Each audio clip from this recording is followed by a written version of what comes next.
정확한 메디컬 날짜를 말씀드리면서 사실이라고 확인해드리는 부분은 좀 사소할 수도 있지만 저희 단독에 가까울 수도 있겠네요. 메디컬은 오늘입니다. 6일입니다. 유럽 축구 사정의 밝은 관계자에게 확인을 했는데요. 메디컬이 최대한 빨리 진행되는 건 사실이다. 즉 오늘이다 이렇게 얘기를 했습니다. 훈련소에서는 일개 훈련병이었던 내가 사회에 나오자 월클? 이세계물을 방불케 하는 김민재 선수의 다이나믹한 오늘 하루. 로마너와 키커에서 얘기한 한국에서 메디컬을 한다라는 보도는 진짠지 지금부터 차근차근 다 정리해 드립니다. 김정용입니다. 자, 오늘 김민재 선수가 퇴소하는 날입니다. 3주 정확히는 이제 21박 22일을 하고 오늘 오전 10시에 논산훈련소에서 수료식을 갖게 됩니다. 군사 이제 병역 혜택을 받아서 군사 훈련만 받으면 나머지는 봉사활동으로 대체하면 되는 게 금메달리스트들이죠. 김민재 선수는 자카르타 팔렘방 아시안 게임 금메달을 통해서 병역 혜택을 받았습니다. 저 같은 일반 사병 출신들은 뭐 훈련소에서 뭐 병과에 따라서 특기학교나 뭐 자대로 이렇게 배치가 되는데 3주만 하고 사회에 나온다. 이것만으로도 부럽긴 하지만 김민재 선수에 대해서는 뭐 부럽다 이런 저 개인적인 감정 말고 더 중요한 것들이 있습니다. 전 세계 이적 시장에 굉장히 화제가 되는 선수, 뭐 월클 센터백으로 이미 올라서는 직전 혹은 뭐 혹자에 따라서는 이미 월클로 인정하고 있기 때문에 그런 선수가 이적을 한다. 바이아웃으로 이적한다. 그래서 굉장히 전 세계가 떠들썩한데 그 와중에 3주 동안 사회에서 사라졌어요. 병역의 의무를 딱 3주 수행하느라. 그래서 굉장히 재밌는 상황에 놓여 있는 김민재인데요. 김민재 선수의 오늘 하루 엄청나게 다이나믹할 것으로 보입니다. 뭐 오랜만에 초코파이 먹고 이런 거는 정말 잠깐이고 오늘 할 일이 많아요. 바로 오늘 느지막한 오후 어쩌면 여러분이 영상을 보고 계신 바로 지금 메디컬 테스트가 진행되기 때문입니다. 이 말을 듣고 이제 요즘 며칠 뉴스를 안 보신 분들은 이렇게 생각하실 수 있어요. 엥? 메디컬은 보통 구단 사무실 옆에 지정병원에서 이렇게 하고 바로 사인하지 않음? 지금 김민재 민현에 있다는 거임? 이렇게 말씀하실 수 있습니다. 이런 의문 드실 수 있죠? 이 점에 대해서 하나하나 얘기해 보겠습니다. 최근 독일 축구 전문지 키커가 이런 보도를 했습니다. 한국 시간은 어젯밤이었죠. 김민재가 기초 군사훈련을 마치는 대로 가능한 빨리 메디컬 테스트를 받을 것이다. 보통은 바이에른의 제휴병원과 구단 사무실에서 진행되지만 이번엔 아니다. 해외에서 진행된다. 독일 시각에서 얘기입니다. 해외라는 건 이렇게 얘기를 했어요. 해외가 뭐 제3국일 필요가 없죠. 즉 한국에서 메디컬을 한다는 뜻이었습니다. 저희의 취재 결과도 키커 보도와 일치합니다. 저희 정확한 메디컬 날짜를 말씀드리면서 사실이라고 확인해드리는 부분은 좀 사소할 수도 있지만 저희 단독에 가까울 수도 있겠네요. 메디컬은 오늘입니다. 6일입니다. 유럽 축구 사정의 밝은 관계자에게 확인을 했는데요. 메디컬이 최대한 빨리 진행되는 건 사실이다. 즉 오늘이다 이렇게 했습니다.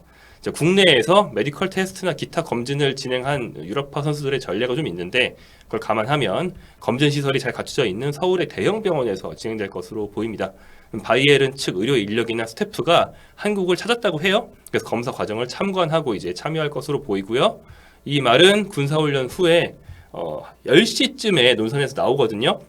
거기서 바로 이제 뭐 관계자들이 뭐 이송을 해주던지 하겠죠. 혼자 알아서 버스 타고 올 일 없으니까. 그래서 서울의 지정병원으로 빨리 이동해서 오늘 할 일을 빨리빨리 마칠 것으로 보인다는 겁니다. 자, 이례적인 상황입니다. 메디컬 테스트를 원격으로 진행하는 경우는 왕왕 있습니다. 근데 이건 보통 트랜스퍼 데드라인이라서 이를테면 뭐 독일에 있는 선수가 잉글랜드로 이적을 해야 되는데 1시간밖에 안 남았다. 그래서 독일에서 빨리빨리 하고서 오피셜을 낸다든지 보통 이런 경우지 불가피한 경우거든요. 특히 바이에른의 최근 이적 중에서는 이렇게 원격으로 메디컬을 한 비슷한 일을 찾기가 굉장히 힘듭니다. 거의 없어요. 왜냐하면 별다른 사정이 없는 선수는 당연히 연고지 도시 바이에른의 경우에는 뮌헨으로 호출해서 지정병원에서 메디컬을 하고 그 근처에 있는 사무실로 오후에 이동해서 바로 사인하고 그 오피셜 사진 찍어서 올리고 이게 보통이거든요. 뭐 다른 구단들도 뭐 다 그런데 예를 들어서 파리 생제르맹 같은 경우에 뭐 보도에 따르면 현재 이강인 선수가 이적이 굉장히 임박했기 때문에 파리에 갔다고 하죠. 뭐 이런 식의 뭐 이적 직전에는 그 도시에 가 있는 게 일반적입니다. 뭐 또 지금은 각 유럽 구단이 휴가를 마치고 훈련을 재개하는 그런 시점입니다. 그렇기 때문에 더욱더 즉시 소집해서 사무실에서 사인하고 별일 없으면은 바로 훈련에 들어보내는 게 더 자연스럽죠. 그럼에도 김민재 선수가 메디컬 테스트를 한국에서 받는다는 거, 원격으로 받는다는 거는 상당히 파격적인 대우다. 바이에른에서 파격적인 대우를 해줬다 이렇게 볼 수 있겠습니다.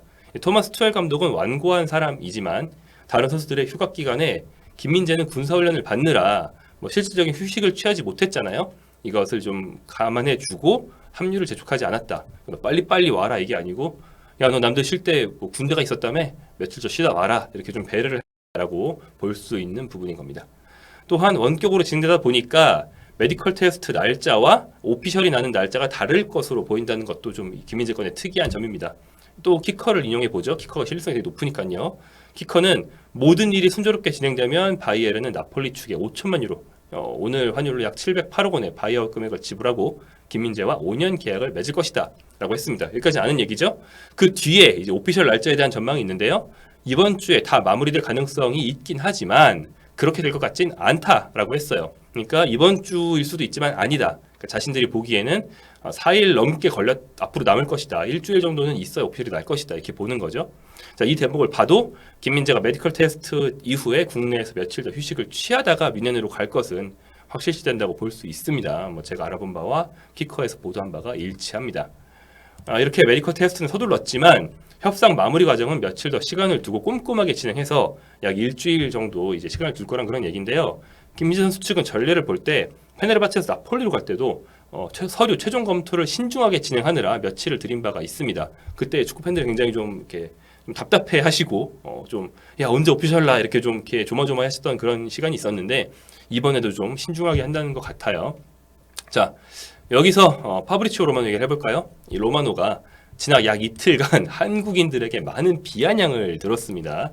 요즘 축구 커뮤니티에서 거품, 쯔쯔, 뭐 레카 뭐 이러면서 굉장히 많은 욕을 먹고 있었는데 로마노가 뭘 잘못 짚었는지도 이제 확실히 알 수 있게 됐습니다. 로마노가 전부를 잘못 짚은 게 아니고 일부를 잘못 짚은 건데 로마노는 팔로워가 약 1660만 명이나 되는 트위터 계정을 가지고 있고 이 트위터 계정은 거의 한 매체 이상의 파워가 있죠. 특히 히얼리고가 오피셜 전에 오피셜처럼 취급이 되면서 굉장히 신뢰성이 높은 기자로 다뤄지고 있습니다. 김민재에 대해서도 이미 히얼리고라는 말을 한 적이 있죠. 훈련소에 있는데도 히얼리고를 띄운다는 게 굉장히 로마로서 이례적이다. 그만큼 김민재 얘기는 남들보다 한 발 빨리 하고 싶었던 것 같다. 좀 서둘렀던 것 같아. 라고 제가 지난 영상에서 설명해드린 바가 있습니다. 근데 로마노는 한국 시간 5일 밤 게시물을 통해서 김민재가 오늘 메디컬 테스트 첫 부분을 진행한다. 며칠 전에 이런 계획이 나왔고 내가 확인을 다 했다. 메디컬 테스트 장소는 미넨이 아니다. 라고 주장한 바가 있습니다. 시차를 고려하더라도 로마노가 말한 오늘은 5일일 수밖에 없었어요. 김민재 퇴소가 6일이니까 5일은 아직 논산에 있을 때죠. 그래서 뭐 국군병원에서 하는 거냐, 한국 훈련소가 뭐 지읒으로 보이냐 이러면서 굉장히 한국 사람들의 많은 어떤 비아냥이 쏟졌습니다. 특히 이제 트위터를 하는 사람이다 보니까 트위터 댓글로 뭐 영어로 굳이 이제 번역을 해서 많은 분들이 이제 말씀하셨었죠. 직접 로마노가 볼 수 있도록. 야, 이번 일만큼은 마이 그랜드 마더가 너보다 이제 공신력이 높다. 뭐 로마노가 정보력이 좋아도 미필 어쩔 수 없다. 이런 말들이 막 쏟아졌는데요.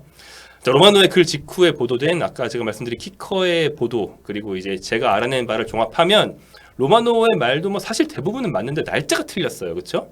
키커가 뭐라고 하는지 보시겠습니다. 자, 키커는 시차 7시간 때문에 확실치 않지만 김민재 군사훈련은 유럽 표준시로 수요일 아니면 목요일에 끝난다라고 썼습니다.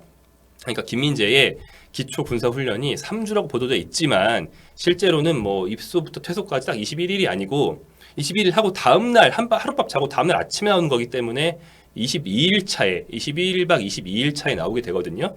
이 점 그리고 이제 시차 계산까지 더해져서 현지 유럽 현지 사람들은 김민재가 나오는 게 5일인지 6일인지 확신을 못한 것 같아요. 키커는 솔직하게 우리는 수요일인지 목요일인지 정확히 모른다. 한국 군대 그리고 시차 계산 못한다 이렇게 말을 했는데 로마노는 약간 좀 베팅을 하는 듯이 수요일이지 뭐 이렇게 쓴 것으로 볼 수 있겠습니다. 그러니까 퇴소 직후 한국에서 메디컬이라는 정보가 독일 현지에서 흘러나갔죠. 로마노뿐 아니라 키커 담당 기자 또 플라텐버그 뭐 이런 유명한 사람들의 귀에 다 들어갔어요. 그런데 이들은 훈련소의 정확한 퇴소 시간과 시차 계산에서 어려움을 겪었는데 로마노가 그 부분에서 좀 섣불리 말을 했다. 이렇게 볼 수 있겠습니다. 사실은 유럽 최고의 정보력과 공신력을 자랑하는 이런 사람들도 동아시아에서 일어나는 일, 한국에서 일어나는 일을 실시간으로 전할 일은 없었거든요. 대부분 유럽에서 정보를 얻었고 유럽 현지에서 일어나는 일이고 유럽은 뭐 시차가 있는 나라들이 좀 있지만 보통 유럽 중보 표준시를 많이 쓰기 때문에 시차 계산 같은 건 이 사람들이 해본 적이 없어요. 유럽에서 그냥 살았지. 근데 한국 사람들은 뭐 유럽이나 미국에서 열리는 스포츠 경기를 보는 사람들은 시차 계산을 밥 먹듯이 하고 살죠. 축구 팬들은 현지 낮 경기, 저녁 경기냐를 뭐 한국에서 새벽 1시에 하느냐, 4시에 하느냐를 보고 다 알고 썸머 타임도 알고 계신 분들이 있고 또 야구 팬들, 농구 팬들은 이제 미국에서 열리는 경기가 동부인지 서부인지 시간만 봐도 알지만 이건 우리 입장입니다. 굉장히 힘들게 외국 스포츠를 봐야 되는 우리 입장이고 유럽 애들은 이럴 일이 없었던 거예요. 그래서 시차에 대해서 개념이 없다 보니까 좀 촌극이 생겼다 이렇게 볼 수 있겠습니다. 로마노는 아까도 말했던 것처럼 모든 일이 다 정해지기 직전에 바로 그 직전 타이밍에 예고하는 그 타이밍으로 굉장히 스타가 된 기자이기 때문에 남들보다 조금 일찍 말하고 싶은 어떤 그런 자신의 어떤 성향에 맞는 그런 보도 타이밍 또 언급하는 타이밍을 놓치기 싫었던 것 같습니다. 자, 그러면 김민재 선수의 오피셜은 아직 좀 멀었다고 말씀드렸고 메디컬은 오늘이요 말씀드렸는데 그 밖에 김 선수를 둘러싼 상황에 대해서 좀 더 얘기를 해보면요. 현지 보도, 특히 키커의 김민재 선수의 앞으로 바이에른에서의 뭐 입지나 전망에 대한 얘기들을 보면 사실상 제가 한 말을 따라하고 있습니다. 뭐 좀 자랑 삼아서 말씀드리자면 제가 먼저 얘기했고 키커가 따라하고 있다. 좀 솔직히 이렇게 말하고 싶어요. 제가 앞선 영상에서 김민재 선수는 1옵션이다. 더리우트와 파트너가 될 것이 유력하다. 이 둘이 1옵션이다. 이렇게 얘기를 했고요. 우파메카노는 굉장히 스타 센터백임에도 불구하고 현재로서는 김민재보다 뒷순이다. 주전으로 돌아가려면 노력해야 한다. 이적설도 많이 난다. 이렇게 얘기를 했는데 키커 역시 같은 투입니다. 우파메카노가 주전으로 돌아가기 위해서는 노력을 많이 해야 된다. 김민재가 더리우트의 파트너가 일단 될 것이다. 그러니까 이런 투로 보도를 하고 있습니다. 즉 여기서 김민재에게 휴가를 주는 이유가 한 번 더 보이죠? 그러니까 처음 영입한 선수기 때문에 투엘 입장에서는 일반적으로는 그 선수를 빨리 불러서 직접 자기 눈으로 보고 훈련에서 발도 빨리 맞춰보고 이런 걸 좀 생각할 수 있는데 투엘은 확신이 있는 거예요. 김민재는 며칠 늦게 부른다고 해서 다음 시즌 경기력에 뭐 문제가 생길 선수가 아니다. 내 마음도 조급하지 않다. 그리고 더리우트와 뭐 게레이루 뭐 이런 선수들과 어떻게 조합할지 이미 머릿속에 보관이 있기 때문에 현장에서 맞춰보고 실험을 할 필요가 없다. 계산에 서 있다는 거, 그만큼 김민재에게 확신이 있다는 것을 우리가 좀 늦은 합류를 통해서 짐작할 수 있는 겁니다. 저 개인적으로는 이거는 뭐 김민재 선수에게 조금 벗어난 얘기지만 투엘과 같은 종류의 감독에게 이적 시장 전권을 주는 건 좀 위험할 수 있다고 생각합니다. 뭐 첼시에서도 그랬고 사례들이 있죠. 저는 이적 시장은 뭐 투엘뿐 아니라 어떤 감독이든 전권을 잡았을 때는 잘 되지 않고요. 단장이 실력과 몸값 위주로 잘 운영하고 최대한 밸류가 높은 선수들을 같은 예산으로 다 맞춰놓고 그걸 가지고 이제 감독이 퍼즐을 맞출 때 양자의 시너지가 난다고 생각하거든요. 이 점에서 현재까지의 바이에른은 감독에게 굉장히 많은 권한을 줬음에도 불구하고 그렇게 나쁘지 않습니다. 뭐 게헤이루를 쓰고 알폰소 데이비스를 마치 내보낼 듯한 기미가 보이는 게 선수 실력만 놓고 보면은 그렇게 현명한 무브가 아닐 수도 있지만 그래도 게헤이루는 공짜고 만약에 데이비스가 나간다면 돈을 버는 거거든요. 그러니까 최소한 경제적으로 나쁜 선택은 아니다. 뭐 효율적인 선택이다. 이렇게 볼 수 있겠고요. 김민재, 투엘 픽이라고 해서 돈을 무리하게 쏟아붓지 않았죠. 바이아웃이 있었기 때문에 실력에 비해서 오히려 저렴해 보이는 5천만 유로로 영입할 수 있다. 여러모로 이제 투엘 픽들이 비교적 저렴하게 잘 영입이 되고 있는 그런 상황입니다. 자, 바이에른은 뭐 미드필더 라이머도 영입했고요. 케인만 영입하면 이적 시장이 끝난다고 볼 수 있는 그런 상황이죠. 바이에른 레전드 칼 하인츠 루메니 한동안 물러나 있다가 최근 일선으로 복귀하면서 직접 전면에 나서서 케인과 토트넘을 다각도로 압박하고 있다. 이렇게 알려져 있는데요. 이것과 관련된 얘기도 볼리에서 차차 다뤄드리도록 하겠습니다. 케인이 손흥민의 동료로 남아있을 것인가? 진민재 동료가 될 것인가? 이 월클 공격수 한 명을 놓고 한국 선수와 늘 결부져서 생각할 수 있는 굉장히 흥미로운 여름이 전개되고 있습니다. 앞으로 할 얘기 많아요. 뭐 김민재 민현행 시점 연재인가? 김민재 영입 확정 과정은 어떻게 되는가? 그리고 김민재를 둘러싼 바이에른의 기타 영입 대전략은 어떻게 되는가? 케인 사가의 전개 등등 김민재와 관련해서 할 수 있는 얘기가 정말 많은데요. 이것에 대해서는 앞으로 더 많은 영상에서 다뤄보도록 하겠습니다. 감사합니다.